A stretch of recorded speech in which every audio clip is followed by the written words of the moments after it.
Qu'il s'agisse de la fusillade choquante de Klaus Grabowski, l'agresseur d'enfants qui a trouvé la mort entre les mains de la mère de sa victime, du suicide dramatique de Slobodan Praljak, qui a ingéré du poison par défi dans un rejet désespéré de sa condamnation pour crime de guerre, ou de l'assassinat brutal de Jitender Goji par ses rivaux gangsters dans une embuscade tendue au tribunal, ces tueurs en série ont connu une fin violente dans les lieux même censés rendre la justice pour leurs actes odieux.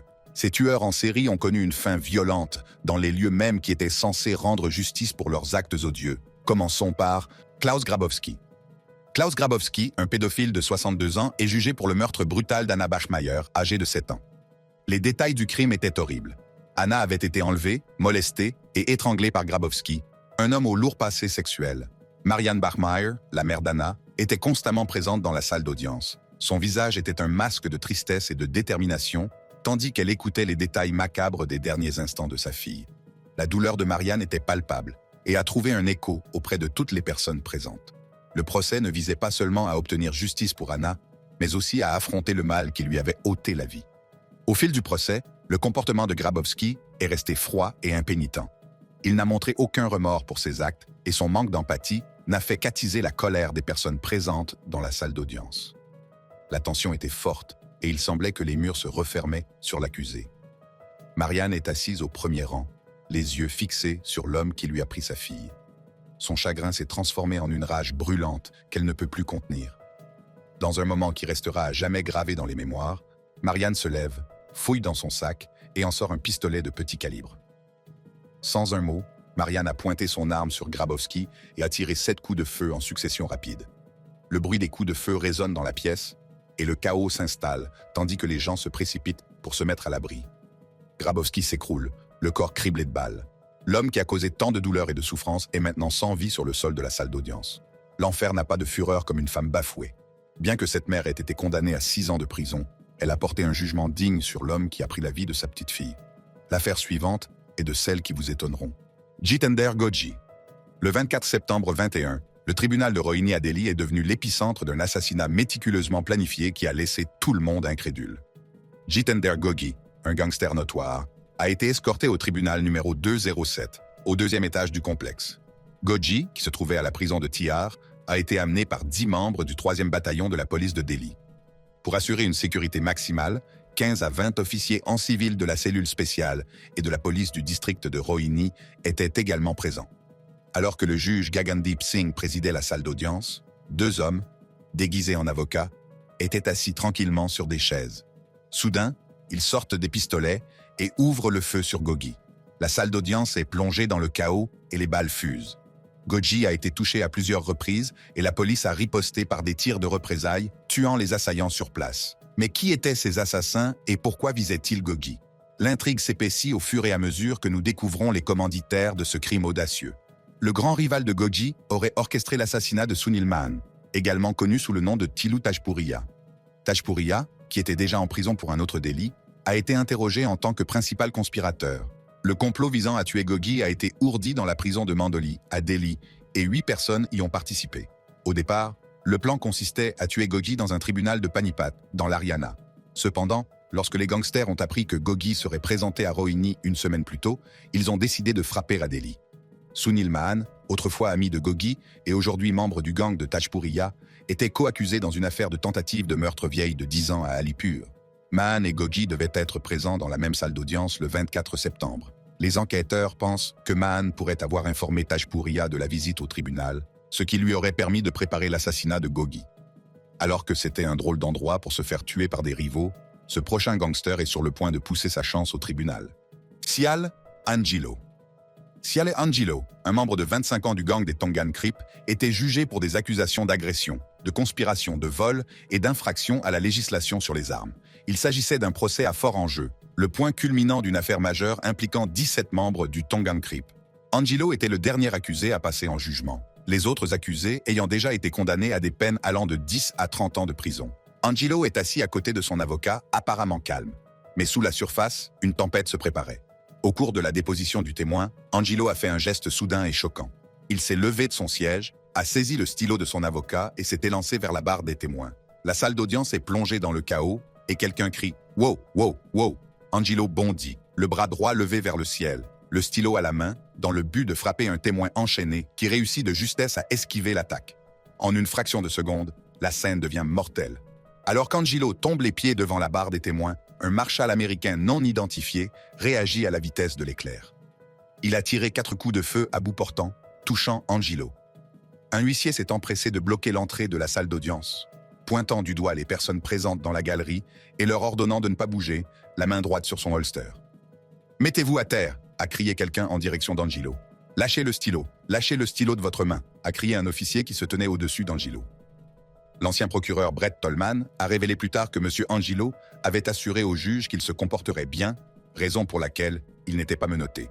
Lorsque vous avez un jury, vous voulez toujours que l'accusé ait l'air d'être en civil, qu'il ne soit pas menotté, qu'il ait une chance d'être traité équitablement par le système judiciaire, a expliqué M. Tolman. Angelo ne s'attendait certainement pas à la conséquence d'avoir poussé sa chance trop loin, mais ce prochain homme a prouvé jusqu'où les gens étaient prêts à aller pour échapper au poids de la loi. Larry Darnell Gordon. Larry Darnell Gordon, un homme de 44 ans, n'était pas étranger à la loi. Avec un casier judiciaire s'étalant sur plus de 25 ans, son passé comprend des condamnations fédérales pour possession de bombes artisanales et une condamnation pour vol en 23 ans. Mais ses crimes les plus odieux étaient encore à venir. Gordon risquait la prison à vie pour avoir enlevé, drogué et violé une jeune fille de 17 ans. Les autorités ont déclaré qu'il avait retenu la jeune fille contre son gré pendant environ 2 semaines, lui donnant de la méthamphétamine et l'agressant sexuellement et physiquement. Il a même enregistré ces actes horribles sur vidéo. Ce lundi fatidique, Gordon était escorté de sa cellule de détention à une audience au palais de justice du comté de Berrien à Saint-Joseph. Il se présentait au tribunal pour obtenir le rejet d'une accusation de violence domestique au lieu des 17 chefs d'accusation liés à l'affaire de l'adolescente. Alors qu'il était conduit dans la salle d'audience, Gordon a réussi à s'emparer de l'arme d'un adjoint du shérif. Le shérif Paul Bailey a d'abord déclaré que Gordon n'était pas menotté, mais il a précisé par la suite que Gordon portait bien des menottes, mais qu'elles étaient placées devant son corps. Cela lui a permis de s'emparer de l'arme de l'adjoint et de déclencher son attaque meurtrière. En quelques instants, le chaos a éclaté. Gordon a abattu 2 huissiers chevronnés, dont l'un était le chef de la sécurité du palais de justice. Il a également tiré sur un adjoint du shérif, James Atterbury Jr., et sur un civil, qui ont tous deux été blessés mais ont survécu. La scène est un véritable pandémonium, car d'autres huissiers et agents des forces de l'ordre ont rapidement convergé. Gordon a brièvement tenté de prendre des otages, mais les agents ont réagi rapidement. Ils ont tiré sur Gordon et l'ont tué, mettant ainsi fin à son carnage. Alors que c'était une façon vraiment bizarre d'échapper à la justice, ce nouvel homme semble avoir un don pour poignarder les gens à mort. David Paradiso. Le procès de David Paradiso pour le meurtre de sa petite amie, Eileen Pelt, était déjà une affaire très médiatisée qui avait attiré l'attention du public. Paradiso, âgé de 28 ans, était accusé d'un crime odieux. Il aurait poignardé Eileen dans le cou alors que sa mère, Debra Paradiso, les conduisait dans sa voiture. Les détails macabres ne s'arrêtent pas là. David a forcé sa mère à conduire jusqu'au comté d'Amador, où il s'est débarrassé du corps d'Eileen. Ce crime effrayant a conduit à son arrestation et au procès qui s'en est suivi, et qui s'est terminé de manière choquante et violente. Le 4 mars 2009, la salle d'audience de Stockton est tendue. David Paradiso est à la barre des témoins et témoigne vers 14 heures. Sa mère, visiblement bouleversée, quitte la salle d'audience, incapable de supporter la procédure. La juge Cinda Fox, qui préside le procès, demande une suspension de séance. Alors que les jurés commençaient à se retirer, ce qui s'est passé ensuite était à la fois inattendu et horrible. David Paradiso, qui était resté relativement calme pendant son témoignage, a soudainement quitté la barre des témoins. Il s'est approché de la juge Fox par derrière avec un instrument de coupe inconnu. Des témoins ont déclaré avoir vu Paradiso soulever la juge et commencer à la frapper, voire à la poignarder. L'inspecteur de police de Lodi, Eric Bradley, qui a 8 ans d'ancienneté et qui était l'enquêteur principal dans l'affaire Paradiso, était présent dans la salle d'audience. Voyant l'attaque se dérouler, Bradley a sorti son arme et a tiré sur Paradiso, le tuant sur le coup. La réaction rapide du détective a probablement sauvé la vie du juge Fox, mais elle a également soulevé des questions immédiates sur la sécurité de la salle d'audience et sur la manière dont Paradiso avait réussi à introduire une arme dans la salle d'audience. Maintenant que nous savons que nous n'aurons plus l'occasion de poignarder qui que ce soit, ce prochain tueur a attaqué par dépit le juge qui présidait l'affaire de son fils violeur. Nathaniel Richmond. Un lundi matin apparemment ordinaire du mois d'août 27, la ville tranquille de Steubenville, dans l'Ohio, a été secouée par un événement violent et choquant. Le juge du comté de Jefferson, Joseph Bruzzese Jr., a été pris en embuscade et abattu à l'extérieur du palais de justice du comté. L'agresseur était Nathaniel Nate Richmond, un nom déjà connu de la communauté en raison de la tristement célèbre condamnation pour viol de son fils. Le fils de Nathaniel Richmond, Malik Richmond, était un joueur de football du lycée condamné en 23 ans pour avoir violé une jeune fille de 16 ans lors d'une fête alcoolisée en 22 ans. Le procès et la condamnation ultérieure de Malik Richmond et d'un autre joueur de football du lycée de Steubenville ont donné lieu à des allégations de dissimulation visant à protéger l'équipe de football. En 27 ans, la famille Richmond fait à nouveau la une des journaux, mais cette fois pour une raison encore plus tragique. Ce lundi fatidique, le juge Joseph Bruzzese Jr. se dirigeait vers le palais de justice lorsque Nathaniel Richmond lui a tendu une embuscade. L'attaque a été filmée sur une vidéo du palais de justice, montrant les deux hommes échangeant des coups de feu. Richmond a réussi à tirer sur le juge, mais Bruzzese, connu pour sa résistance et sa dureté, s'est défendu. Le juge a finalement été poussé au sol pendant l'attaque. Le directeur municipal de Steubenville, James Mavromatis, a indiqué que M. Bruzzese parlait après avoir été blessé et qu'il avait été rapidement transporté par avion vers un hôpital de la région de Pittsburgh. Le gouverneur de l'Ohio, John Kasich, a confirmé par la suite que le juge survivrait à l'attaque, au grand soulagement de la communauté. Mais qu'est-ce qui a pu pousser Nathaniel Richmond à commettre un acte aussi effronté? Les enquêteurs sont toujours à la recherche d'un mobile et n'ont pas trouvé de lien direct avec l'affaire de viol impliquant son fils. En revanche, les dossiers montrent que le juge Bruzzese supervisait un procès pour décès injustifié que Richmond avait intenté en avril contre l'autorité métropolitaine du logement du comté de Jefferson. On peut dire que la pomme ne tombe jamais bien loin de l'arbre. Le prochain tueur est sur le point de perdre la tête au tribunal. Chandal Jackson. La salle d'audience du circuit du comté de Milwaukee est pleine à craquer. La tension est palpable dans l'air et tout le monde attend la sentence de Chandel Jackson. Ce jeune homme de 19 ans a été reconnu coupable du meurtre brutal de Nathan Potter, étudiant en cinéma à l'université du Wisconsin-Milwaukee. Le crime a choqué la communauté et maintenant, la justice est sur le point d'être rendue. Le juge de circuit du comté de Milwaukee, Rebecca Dallett, a présidé l'affaire. Alors qu'elle s'apprêtait à prononcer la sentence, l'atmosphère était électrique. L'avocat de Jackson, Patrick Earl, a fait un dernier plaidoyer, demandant à la juge de tenir compte de la jeunesse de Jackson et de son manque de contrôle des impulsions. Mais la gravité des actes de Jackson pesait lourdement sur la salle. Cependant, le juge n'a pas perdu de temps avant de le condamner à la prison à vie, sans possibilité de libération conditionnelle. Les mots sont restés en suspens pendant un moment, puis l'enfer s'est déchaîné. Chandel Jackson est entré dans une colère noire, crachant une série d'obscénités sur le juge Dallett. La salle d'audience a sombré dans le chaos alors que 3 adjoints et le détective James Hutchinson de la police de Milwaukee se sont précipités pour le maîtriser. Jackson s'est farouchement défendu et il a fallu toute leur force pour le plaquer au sol. Les adjoints ont dû utiliser du gaz poivré pour le maîtriser. Les fumées ont envahi la pièce, rendant la voix de la juge Dalley rauque alors qu'elle poursuivait la procédure. Au milieu de la lutte, la famille de Jackson se tenait au fond de la salle d'audience, jetant de l'huile sur le feu. Une femme a crié « Je vous déteste » à la famille Potter, tandis qu'une autre a hurlé « Dieu est le juge ». Les Potter, qui se tenaient l'un l'autre et pleuraient, ont été soumis à cette agression verbale alors qu'ils essayaient de digérer les événements de la journée. S'il s'agit d'une réaction vraiment violente à une condamnation à perpétuité, le prochain tueur est sur le point de faire l'expérience du poids de la justice publique. Akuyadav, né Bharat Kalisharan au début des années 1970, a grandi dans le bidonville de Kasturba-Nagar à Nagpur, dans l'état du Maharashtra. Dès son plus jeune âge, il a été impliqué dans des activités criminelles, devenant par la suite un gangster redouté, un voleur, un cambrioleur, un kidnappeur, un violeur en série, un meurtrier et un extorqueur. Au fil des ans, lui et sa bande ont commis de nombreux actes odieux, notamment des viols, des meurtres, des violations de domicile et des extorsions. Il a extorqué de l'argent aux habitants de Kasturba-Nagar, menaçant et blessant ceux qui résistaient.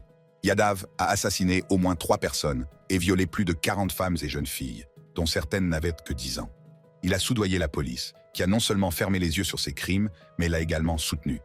Le tournant s'est produit lorsqu'une femme, Usha Narayan, s'est opposée à Aku et à sa bande. Après qu'elle eut résisté à leurs menaces, une foule d'habitants en colère a incendié sa maison. Craignant pour sa vie, Aku a demandé la protection de la police et a été arrêté le 7 août 2004. Mais son histoire ne s'arrête pas là. Le 13 août 2004, Aku Yadav devait comparaître devant le tribunal de district de Nagpur pour une audience de libération sous caution.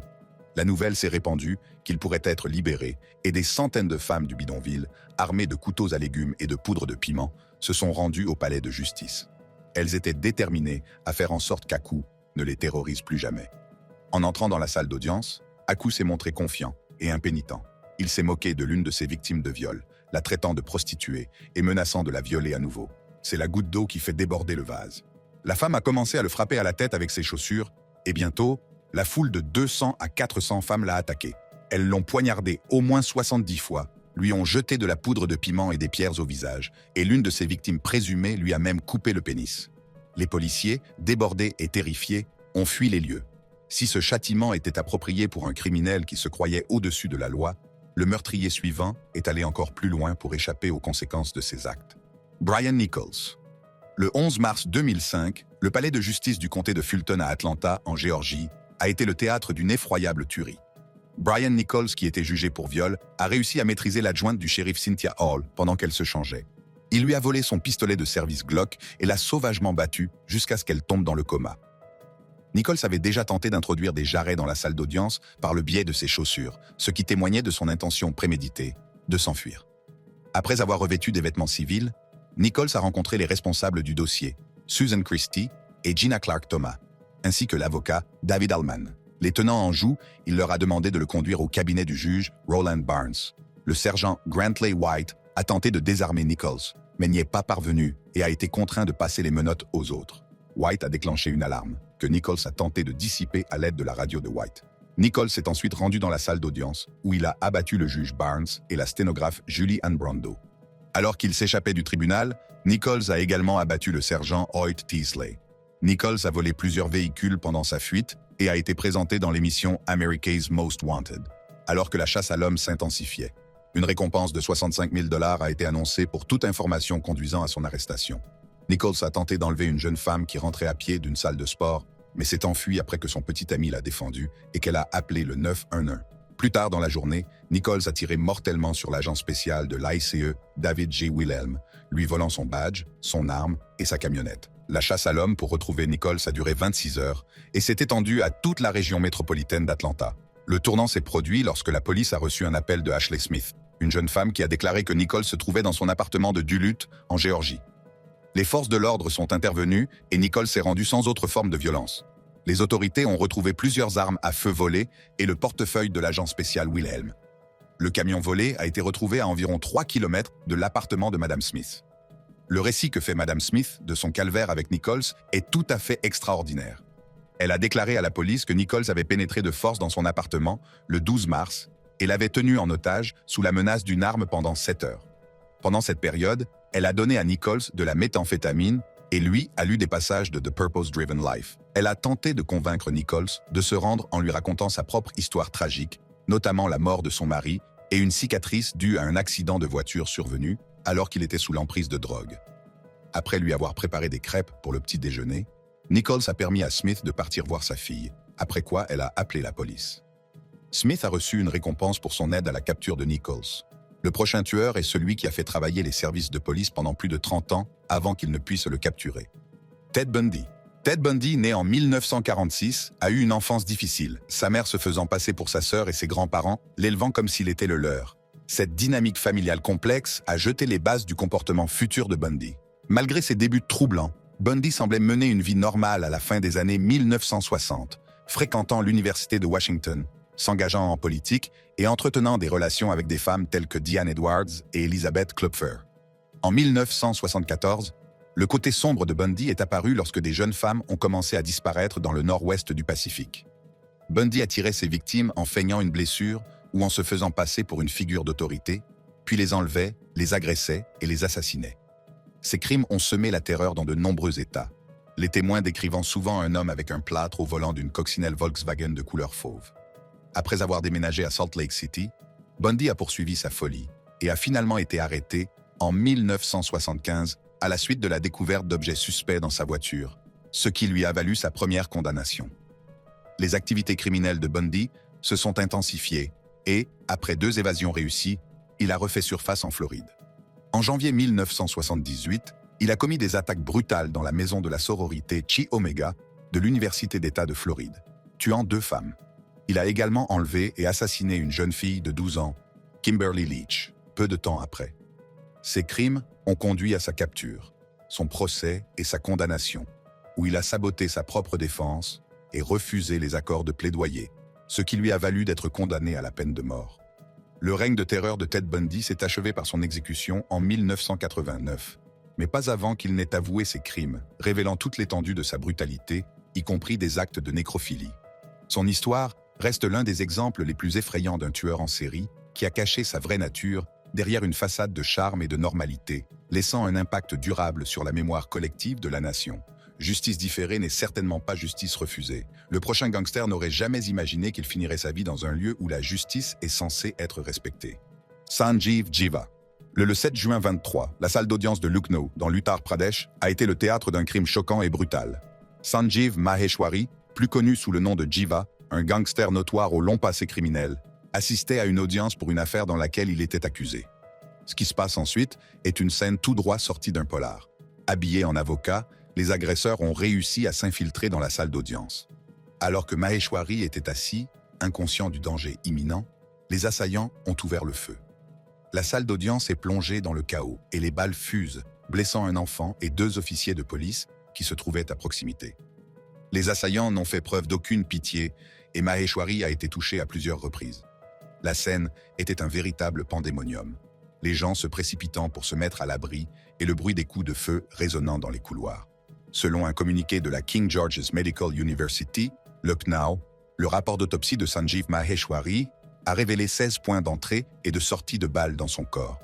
8 balles ont été tirées, dont 6 ont atteint sa poitrine et 2 ses mains. Les experts médico-légaux supposent que, dans un geste réflexe, Maheshwari a mis ses mains sur sa poitrine, ce qui a provoqué la pénétration des balles dans celle-ci. Les balles qui ont atteint les policiers et le nourrisson ont traversé le corps de Maheshwari, ce qui explique qu'elle n'ait pas été mortelle. Le tueur présumé, identifié comme Vijay Yadav, a été appréhendé et devrait être envoyé à la prison de Lucknow après sa sortie de l'hôpital. L'affaire suivante est sur le point de rejeter sa condamnation par le tribunal de la manière la plus surprenante qui soit. Slobodan Praljak. En 1991, Slobodan Praljak s'est engagé volontairement dans les forces armées croates nouvellement formées, gravissant rapidement les échelons pour devenir général de division en avril 1992. La carrière militaire de Praljak a été marquée par sa participation à plusieurs conflits importants, notamment la guerre d'indépendance croate, la guerre de Bosnie et la guerre croato-bosniaque.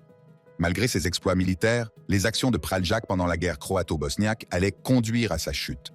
Il a été accusé de ne pas avoir empêché ses forces de commettre de nombreux crimes de guerre, notamment la déportation et la détention illégale de civils, des traitements inhumains et la destruction de biens. L'un des actes les plus tristement célèbres qu'on lui attribue est la destruction du Stari Most de Mostar, un pont historique, en novembre 1993. En 2004, Praljak s'est volontairement rendu au TPIY, où il a été accusé de violation des lois de la guerre, de crimes contre l'humanité et d'infraction aux conventions de Genève. Le procès s'est ouvert le 26 avril 2006 et, le 29 mai 2013, la Chambre de première instance l'a condamné à 20 ans d'emprisonnement. Praljak a immédiatement fait appel, clamant son innocence et rejetant le verdict de la Cour. Au fil des ans, Praljak a continué à lutter contre sa condamnation. Il a choisi de se défendre sans avocat. Le jour du verdict final, l'atmosphère dans la salle d'audience est tendue. Praljak, vêtu d'un costume, se tient devant les juges qui rendent leur décision. Alors que le verdict de culpabilité est confirmé, le visage de Praljak reste stoïque. Il s'adresse alors aux juges et déclare « Messieurs les juges, Slobodan Praljak n'est pas un criminel de guerre. Avec dédain, je rejette votre verdict. » Il a alors sorti une petite fiole de sa poche et en a bu le contenu. La salle d'audience est plongée dans le chaos lorsque Praljak s'effondre. Le personnel médical s'est précipité à son secours, mais il était trop tard. Praljak a été transporté dans un hôpital voisin où son décès a été constaté. Le poison qu'il avait ingéré a été identifié plus tard comme étant du cyanure de potassium, une substance mortelle qui provoque une défaillance cardiaque. Tout comme Praljak, le prochain millionnaire devenu pyromane est sur le point de rejeter sa peine de la même manière. Michael Marin. Michael James Marin était un homme aux multiples talents et ambitions. Un financier américain, un avocat, un ancien trader de Wall Street et un millionnaire. Cependant, derrière la façade du succès et de l'aventure, il y avait des fissures dans la vie apparemment parfaite de Marin. En 22 ans, le monde de Marin s'écroule. Il est accusé d'incendie criminel et de fraude à l'assurance pour avoir prétendument mis le feu à sa propre maison. Les charges étaient graves et s'il était reconnu coupable, Marin risquait de 7 à 21 ans de prison. Les audiences ont commencé le 21 mai 22 et l'affaire est rapidement devenue une sensation médiatique. Le public est captivé par la chute d'un homme qui a connu le succès. Au fur et à mesure de l'avancement du procès, les preuves contre Marin se sont accumulées. Les procureurs ont dressé le portrait d'un homme qui cherchait désespérément à échapper à la ruine. Ils ont soutenu que Marin avait mis le feu à sa maison pour tenter de toucher l'argent de l'assurance. Le 28 juin 22, le jury a rendu un verdict de culpabilité. Marin a été reconnu coupable d'incendie criminel et de fraude à l'assurance. La salle d'audience est tendue à l'énoncé du verdict. Marin, qui était resté stoïque tout au long du procès, a fermé les yeux et s'est mis les mains sur le visage. Personne n'aurait pu prévoir ce qui s'est passé ensuite. Dans une tournure d'événements choquante, Marin a mis quelque chose dans sa bouche et a bu un liquide. Quelques instants plus tard, il est tombé sur le sol et a commencé à convulser. La salle d'audience a été plongée dans le chaos lorsque les gens ont compris ce qui se passait. Marin a été transporté d'urgence à l'hôpital central de Phoenix, mais il était trop tard. Son décès a été constaté. L'autopsie a confirmé qu'il avait absorbé une dose mortelle de cyanure. Alors qu'il s'agissait d'une façon très surprenante d'échapper à des problèmes financiers, cette nouvelle mère va devoir faire face à des conséquences très dures, de la même façon qu'elle a soumis son fils à des conditions de vie terribles jusqu'à ce qu'il meure. Cheyenne Harris. Le 30 août 2007, le corps sans vie de Sterling Kern, le fils de 4 mois de Cheyenne Harris, a été découvert dans leur appartement d'Alta Vista, une petite ville du nord-est de l'Iowa. Les conditions dans lesquelles Sterling a été trouvé sont plus qu'épouvantables et révèlent un niveau de négligence presque inimaginable. Sterling a été trouvé dans une balançoire mécanique, pesant moins de 2 kilos. Sa couche était infestée d'asticots et des excréments avaient rongé sa peau, provoquant une grave infection à E. coli. La pièce où il a été trouvé était chaude, attirant des mouches qui ont pondu des œufs, lesquels ont éclos en asticots alors que Sterling était encore en vie. Les procureurs ont révélé que le bébé avait été laissé dans la même couche pendant 9 à 14 jours. Le témoignage de l'entomologiste judiciaire a dressé un tableau sombre de la négligence dont Sterling a fait l'objet au cours de ces derniers jours. Lors d'un entretien avec l'agent de la division des enquêtes criminelles de l'Iowa, Chris Calloway, Mme Harris a admis qu'elle aurait dû s'occuper plus souvent de son fils. Elle a également révélé qu'elle souffrait d'une dépression postpartum et qu'elle se soignait elle-même. Toutefois, les procureurs ont fait valoir que cela n'était pas une excuse pour l'extrême négligence qui a conduit à la mort de Sterling. Le père du bébé, Zachary Cohen, a également été reconnu coupable des mêmes charges en novembre. Il avait appelé le 911 le jour où Sterling avait été retrouvé, affirmant à tort que le bébé était mort du syndrome de la mort subite du nourrisson. Une babysitter qui s'était occupée de Sterling a témoigné que l'enfant avait un érythème fessier à vif et semblait en sous-poids, mais qu'il mangeait avec appétit lorsqu'on lui donnait à manger. Elle a raconté comment Harris avait laissé Sterling et une fillette de 2 ans avec elle pendant 17 heures la première fois qu'elle avait fait du babysitting. Harris a été reconnue coupable de meurtre au premier degré et de mise en danger de l'enfant ayant entraîné la mort. Elle a été condamnée à la prison à vie sans possibilité de libération conditionnelle. Alors qu'il s'agissait d'une condition très brutale et triste pour un petit bébé, le tueur suivant a poussé la police à demander l'aide de Ted Bundy, le célèbre tueur en série, pour démêler le mal qu'il avait fait. Gary Ridgway. Le parcours de Gary Ridgway, qui est devenu l'un des tueurs en série les plus célèbres d'Amérique, le tueur de la Rivière Verte, est une histoire effrayante qui s'étend sur plusieurs décennies. Examinons la chronologie et les principaux événements qui ont conduit à sa condamnation à perpétuité pour 48 meurtres. La première victime connue de Ridgway est Wendy Lee Caulfield, dont le corps est découvert dans la Green River en juillet 1982. C'est le début d'une série de meurtres qui vont terroriser les régions de Seattle et de Tacoma pendant près de 20 ans. Ridgway ciblait les femmes vulnérables, principalement les prostituées et les fugueuses, les attirant avec une photo de son fils pour gagner leur confiance avant de les étrangler. Bien que suspecté des meurtres de Green River depuis 1982, Ridgway a réussi à échapper à la capture pendant près de 20 ans. En 1983, la Green River Task Force a été créée pour enquêter sur les meurtres. Les enquêteurs ont même demandé conseil au tueur en série Ted Bundy, incarcéré, qui leur a donné des indications sur l'état d'esprit du tueur. Cependant, Ridgway a poursuivi sa folie meurtrière, son taux de mortalité ne diminuant que lorsqu'il a commencé à fréquenter Judith Mawson en 1985. Ils se sont mariés en 1988, et Mawson a affirmé plus tard que Ridgway avait enveloppé un corps dans un tapis de leur maison. Elle le soupçonnait d'avoir commis certains des meurtres alors qu'il était censé travailler tôt le matin. En 1984, Ridgway a passé un test au détecteur de mensonges, ce qui a encore compliqué l'enquête. Ce n'est qu'au début des années 2000, grâce au progrès de l'analyse d'ADN, que les enquêteurs ont pu établir un lien définitif entre Ridgway et les meurtres. En 2001, Ridgway a finalement été arrêté après que des preuves ADN l'ont relié à la mort de 4 femmes.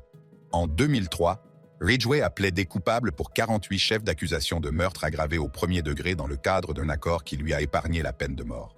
L'avocat Norm Maleng a expliqué que l'accord avait été conclu pour s'assurer de la coopération de Ridgway dans la recherche des restes de ses victimes et pour permettre à leur famille de tourner la page. Ridgway a été condamné à 48 peines de prison à perpétuité sans possibilité de libération conditionnelle, plus 10 ans supplémentaires pour chacune de ses 48 victimes. Il a ensuite été condamné à une nouvelle peine de prison à perpétuité après que les restes de sa 49e victime ont été retrouvés. Le cas suivant vous choquera, car il montre jusqu'où les gens sont prêts à aller pour échapper au poids de la loi, même si cela signifie qu'ils doivent commettre d'autres crimes. Michael Brady. L'histoire de la condamnation de Michael Brady est l'une des plus choquantes et des plus horribles de l'histoire récente.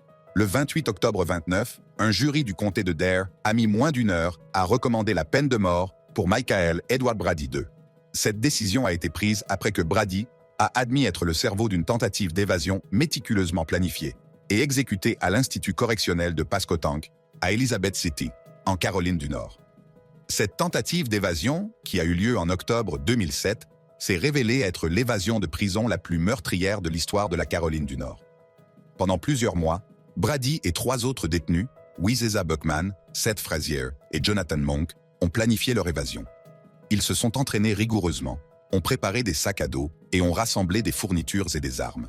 Le plan était détaillé et méthodique, mais il s'est terminé par un bain de sang qui a entraîné la mort de 4 employés de la prison. Les victimes étaient Veronica Darden, responsable de l'usine de couture, Geoffrey Howe, agent d'entretien, et Justin Smith et Wendy Shannon, agents pénitentiaires. Au cours du procès, Brady s'est présenté à la barre et a fourni des détails effrayants sur l'évasion. Il a décrit comment chaque victime avait été poignardée et battue à mort, déclarant qu'il avait dû faire tout ce qu'il fallait pour s'échapper. Son attitude calme pendant qu'il racontait les événements horribles a donné des frissons à toutes les personnes présentes dans la salle d'audience. Le jury a reconnu Brady coupable de 4 chefs d'accusation de meurtre au premier degré et de 10 autres chefs d'accusation liés à la tentative d'évasion, après seulement 35 minutes de délibération. Jerry Tillett, juge de la Cour supérieure, a lu la recommandation du jury et a confirmé que Brady serait condamné à la peine de mort pour chacun des 4 chefs d'accusation de meurtre, alors que Brady n'a plus la possibilité de s'échapper de la prison. Michael Jones Diana Duve, une infirmière de 26 ans, a été portée disparue après une soirée passée avec son petit ami, Michael Jones. Le couple avait été vu ensemble dans un bar de Vero Beach, en Floride, mais ce qui avait commencé comme une soirée apparemment normale s'est rapidement transformé en cauchemar. Les amis et la famille de Diana s'inquiètent de plus en plus de ne pas la voir rentrer chez elle. Leurs pires craintes ont été confirmées lorsque le corps de Diana a été découvert dans le coffre de sa voiture dans un centre commercial de Melbourne.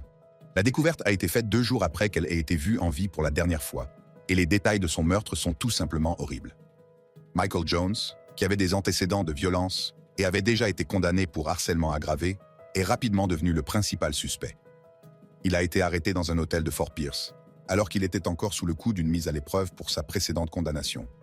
Le docteur Roger Mittelman, médecin légiste, a déclaré que le meurtre de Diana était une mort douloureuse, la respiration et la circulation sanguine s'étant arrêtées pendant qu'elle était étouffée.